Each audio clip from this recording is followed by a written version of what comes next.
These wide, steep staircases were called vomitoria. In an emergency, they could spew out the entire audience in under 5 minutes. They also allowed soldiers to reach any part of the arena in seconds if crowd trouble flared up. I think the Colosseum must have looked completely magnificent. It was a huge building by Roman standards. You go inside and the noise, the crowd's roar, must have been quite staggering.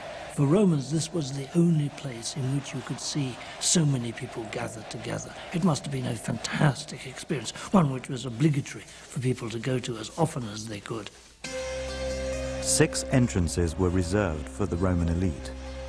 They led into the arena's most opulent rooms.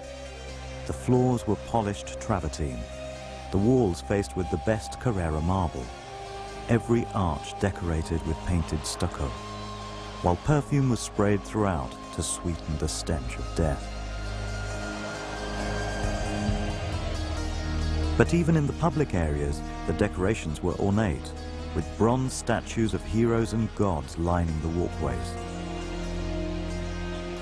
Drinking fountains were placed throughout to quench the crowd's thirst, the wastewater running along open channels to help cool the walkways.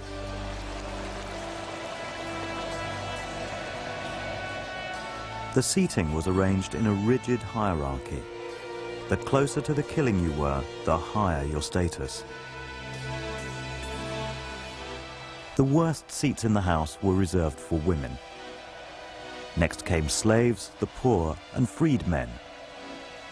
Next level down was reserved for soldiers and ordinary citizens. Below them, officers and middle-ranking civil servants. Ringside seats were reserved for senators and their guests. The only women permitted ringside were the Vestal Virgins, a female priesthood whose cult expressed and guaranteed the prosperity of Rome. The grandest seats of all were for the emperor and his entourage.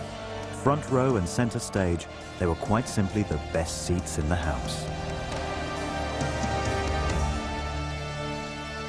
The games were political theatre. It was the stage on which the emperor could appear before the Roman populace, 50,000 citizens collected together in the Colosseum. So it was quite carefully stage managed. You have to imagine an entry in which, first of all, there's silent, harsh expectation, trumpets, water organ, music, and then the emperor enters. And then there's a sacrifice, there's religious procession. And imagine when a gladiatorial fight comes to an end, everyone yells either let the guy go, let the guy be killed, and only the emperor can decide. And so the emperor signals, thumbs up, thumbs down, but everyone's eyes are on the emperor. And at that moment, the emperor knows that he is the ruler of Rome, of the world.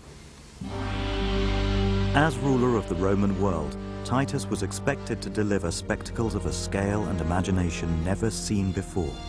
He did not fail his subjects. On the 3rd day of the Games, the Colosseum was filled with water, and a naval battle between miniature warships took place to the delight of the crowd. How Roman engineers managed this feat has puzzled historians for centuries, so much so that the flooding has been dismissed by many as a myth.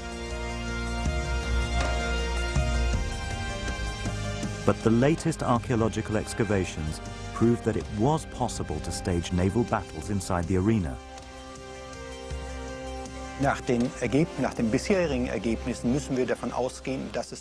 Our research tells us that in the reign of Titus, it was possible to fill the Colosseum with water for the opening games.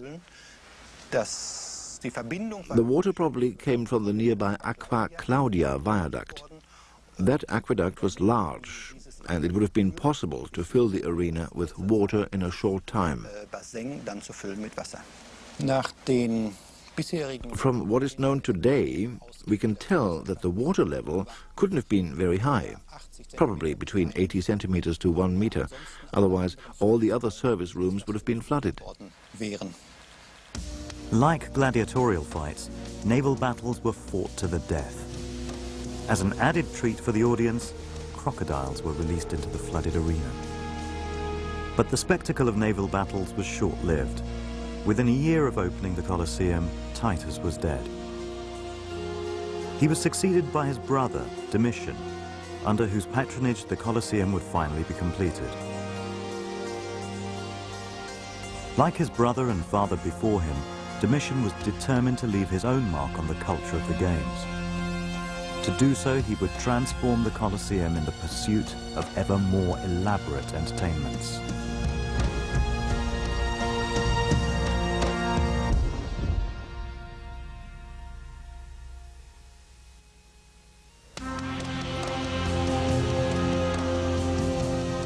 When Domitian came to power in 81 AD, the Colosseum had been open for over 2 years, yet it was still incomplete.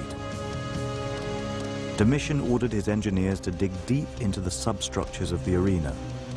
The flooding mechanisms would be sacrificed. In their place would be built a subterranean complex of lifts, trapdoors, and service corridors. The stage machinery needed to transform the games into special effects spectaculars. When I was first down there, I had read about everything that had gone on. The animal cages, the animal handlers, the people who had trained animals, the armorers, and everything. And you can imagine trying to coordinate everything you needed in one day's activity so the games would flow seamlessly from one event to the other. Far more difficult than an average sporting event today. I mean, a football game, nothing. Forget about it. Domitian's architects created 3 levels of passages beneath the Colosseum. Hundreds of men and women labored here in appalling conditions to stage the games.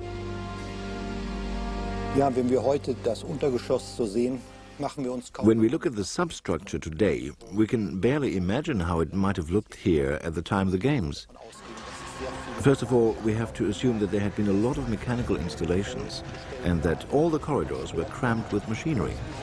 Further, we have to imagine that it would have been very dark, as the only light sources were either oil lamps or torches.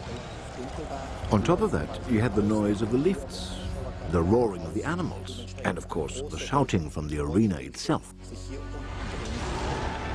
Choreographing the movement of thousands of animals, gladiators, and tons of stage scenery was a huge challenge.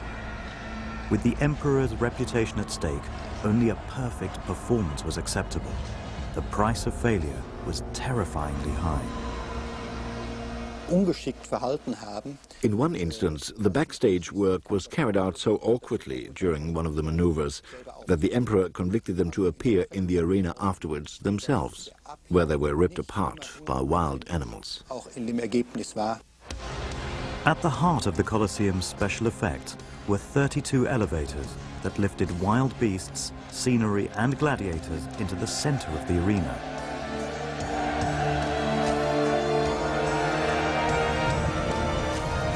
Driven by manpower and counterweights, the elevators were at the very heart of the Colosseum's theater of death.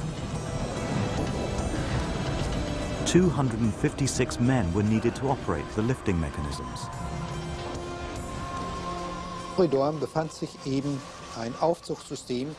In this corridor, a lift system was located. We can tell from this block. It held a large mast for a hoist. Around the hoist was a system of ropes to lift up the elevators. The channels that guided the elevator to the floor of the Colosseum can be clearly seen. The tunnels of the substructure total over a mile in length, with 32 holding pens that could process thousands of animals a day.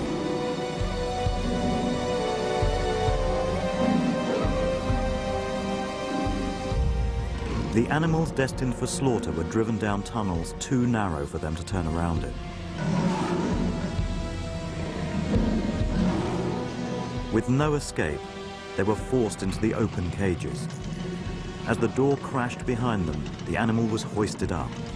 Scared, hungry, and confused, the beast would head instinctively for the light, straight into the heart of the Colosseum and certain death. The elevators were so efficient that on one occasion, 32 lions were delivered into the arena at once. Their collective roar so loud it silenced the crowd.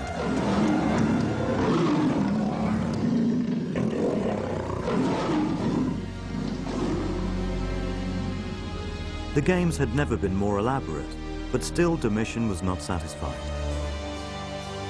His other great innovation was the installation of the velarium, a giant retractable awning that protected the Roman crowd from the intense heat of summer.